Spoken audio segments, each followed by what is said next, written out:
અને આજથી સંસદનું બજેટ સત્ર શરૂ થઈ રહ્યું છે। 13 ફેબ્રુઆરી સુધી આ બજેટ સત્ર ચાલવાનું છે।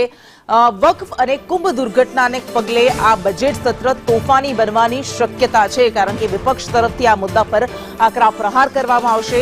આવતીકાલે નાણામંત્રી નિર્મલા સીતારમણ સતત 8મી વખત બજેટ રજૂ કરશે।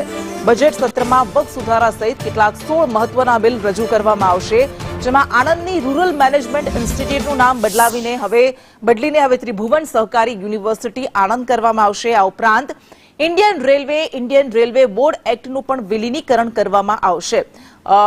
એવિએશન સેક્ટરના નિયમોમાં પણ કેટલાક બદલાવ કરવામાં આવશે।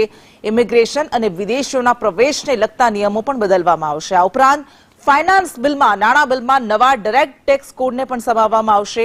હાલના આવકવેરા કાયદામાં સુધારા કરી તેને સરળ બનાવવામાં આવશે। તો આ કેટલાક મોટા ફેરફાર આવતીકાલે કરવામાં આવશે। આ ઉપરાંત આ બજેટ સત્રમાં કેટલાક મોટા મહત્વના બિલ પણ રજૂ કરવામાં આવશે।